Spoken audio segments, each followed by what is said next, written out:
Al acceder al valimiento Gaspar de Guzmán, una de las primeras medidas que quiso adoptar fue a todas luces una excelente idea. El conde duque se propuso repartir entre todos los reinos la carga militar que soportaba Castilla en exclusiva. Desde el reinado de Carlos I, España estaba presente en todos los campos de batalla europeos, y en estos momentos los enemigos, Francia, Inglaterra y Holanda, estaban dispuestos de una manera decidida a acceder al predominio en el mundo.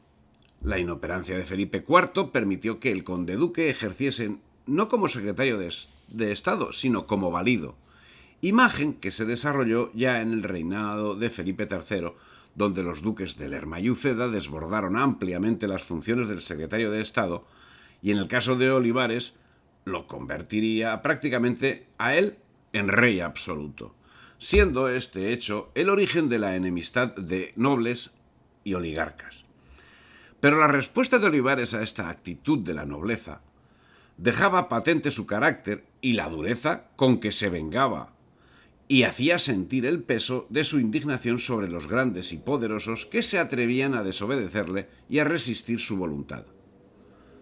Llegó a acogotarlos de tal manera que los tenía absolutamente acobardados y sumisos.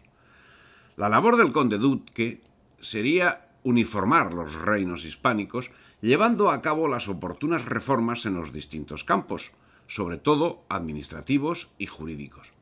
Así, entre 1621 y 1625, elaboró un proyecto centralizador de la monarquía hispánica, la llamada Unión de Armas, que al ser aplicada levantó revueltas y descontento en territorios como en Portugal, en Nápoles, en Sicilia y en Cataluña.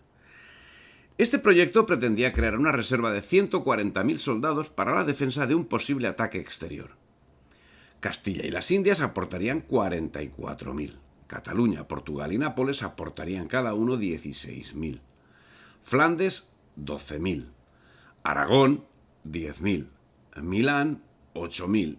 Y Valencia y Sicilia y las islas aportarían cada uno 6.000. Otro aspecto a tener en cuenta era la cuestión mercantil. Olivares tuvo que observar con sorpresa que el tráfico mercantil de las especias en los puertos de Levante estaba en manos de ingleses y que los alicantinos se negaban a asumir su riesgo. Por ello, con la Junta de Comercio pretendió revitalizar el comercio, sobre todo el de Levante, mediante la formación de una compañía de tipo parecido al de los holandeses, con el fin de evitar el predominio de estos y de los ingleses en el transporte. Era evidente que, en principio, el valido llegaba con buenas y grandes ideas, como vemos en el campo de la administración y también en el de la defensa. De hecho, el conde duque ya había establecido la necesidad de una España unificada en su gran memorial de las Navidades de 1624. La unión de armas era el primer paso para conseguirla. Creía en el gobierno científico y recopiló estadísticas e informaciones que le convencieron de que Castilla estaba pagando demasiado y el resto del imperio demasiado poco sobre el costo de la defensa imperial, y dio especial importancia a las cifras de población que tenía que usar en cada territorio, y efectuó una distribución equitativa, marcando las aportaciones que debía efectuar cada territorio para atender las necesidades generales. La aplicación de estas medidas, unido al carácter personal de Olivares, fue excusa para encender la chispa de los conflictos terroríficos de 1640. La unión de armas era un proyecto coherente. Tanto los economistas como los ministros dejaban oír su voz en favor de una distribución más equitativa de la fiscalidad en el imperio y exigían que las diferentes provincias costearan cuando menos su propia defensa. En la atmósfera reformista de los primeros años del decenio de 1620, esas exigencias se hicieron más apremiantes. Fernández Navarrete expresaba la opinión de muchos arbitristas cuando afirmaba que Castilla pagaba una parte mucho más elevada de los costes de defensa de la que le correspondía. Por su parte, Navarra, Aragón y Valencia solo aportaban algunas sumas de forma ocasional y en cuanto a Portugal y Cataluña se negaban en redondo a contribuir a los gastos generales de defensa, como si el asunto no fuese de su incumbencia,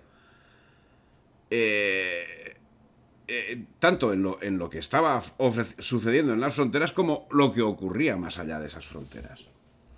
Se hacía evidente que la magnitud de las empresas de España, fuera de sus fronteras, exigía ante todo unificar la nación, dando un régimen común ante los deberes y sacrificios a cada uno de los antiguos reinos y regiones que formaban el cuerpo de la monarquía. Se daba cuenta de que sin un Estado vigoroso y uniforme, como un bloque, no podía sostenerse por más tiempo la misión que España pretendía seguir ejerciendo en el mundo.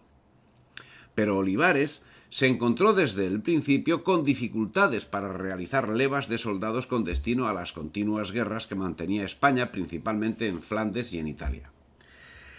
Para intentar solventar ese grave problema, se planteó la citada Unión de Armas, como un intento parecido al intento cisneriano llevado a efecto un siglo antes, que fue conocido como Gente de Ordenanza, y que tanta oposición obtuvo primero de la nobleza y por su influencia de las comunidades.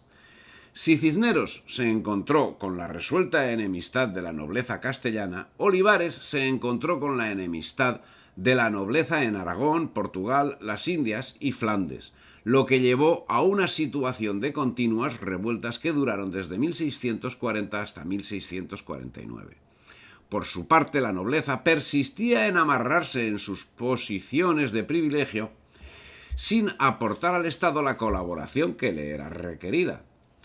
Como en la revuelta de los comuneros del siglo anterior, la nobleza actuaba movida exclusivamente por sus intereses, no ya de clase, sino estrictamente particulares, lo que hacía que la corrupción fuese generalizada. En este caso, parece que el conde duque fue un ejemplo de honradez que contrastaba con su antecesor, el duque de Lerma.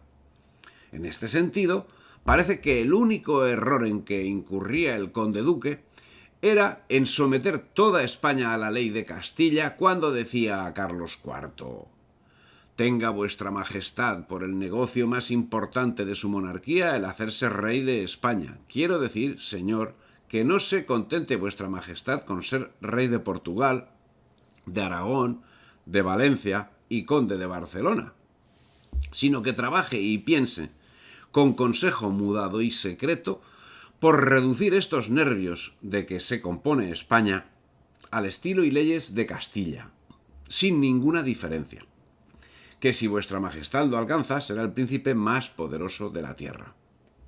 Lo incomprensible en el rey y en su valido, como en tantos políticos posteriores, fue olvidar que las demás regiones que formaban el reino tenían otras obligaciones con el Estado estipuladas y aceptadas en sus leyes regionales, y había que aceptar el hecho fatal de contar con esas regiones a través de esas leyes, o en todo caso de modificar esas leyes con generosidad, con tacto, poniendo un exceso de comprensión frente a cada una de las inevitables susceptibilidades regionalistas. Pero eso poco o nada tenía que ver con la unión de armas, y menos cuando lo que estaba en juego era el propio territorio. La nueva situación política creada con la ascensión de Felipe IV, así como hemos visto, comportó drásticas medidas, pero el peor parado fue Rodrigo Calderón, marqués de Siete Iglesias, que acabó siendo degollado públicamente cuando fue hallado culpable de asesinato. Otros pagaron sus culpas de diversos modos. El utilizado por el duque de Lerma nos indica el poder que llegó a tener. Se hizo investir cardenal, el duque de Lerma, a sí mismo. Mucho valió al anciano cardenal duque de Lerma el capelo de que había tenido la oportunidad de investirse para no tener un fin más desventurado. Si bien tampoco lo tuvo venturoso, porque desterrado por cédula real en Tordesillas y convalecido de una enfermedad que le puso a 2 dedos del sepulcro y de que estuvo ya desahuciado, alcanzó al fin su libertad por mediación del pontífice y del colegio de cardenales. Eso nos lo dice el historiador Modesto Lafuente. Pero a poco, queriendo el rey recuperar algunas sumas que por pretexto de mercedes y remuneraciones de servicios habían sido defraudados al patrimonio, y particularmente las había recibido el duque de Lerma, nombró jueces especiales y dio un decreto de su mano que decía lo siguiente: por cuanto, entre otras cosas depravadas que el cardenal duque de Lerma hizo despachar en su favor con ocasión de su privanza, fue una etcétera. Las palabras de este decreto hirieron vivamente al antiguo privado de Felipe III. Y se dio la información y el duque fue condenado a pagar al fisco 72.000 ducados anuales, más el atraso de 20 años por rentas y riquezas adquiridas durante su ministerio. El anciano cardenal, en cuyas manos había estado tantos años los destinos de España, no pudo resistir este golpe y murió de pesadumbre. En fin, si te ha gustado el vídeo, dale me gusta, difunde y suscríbete al canal.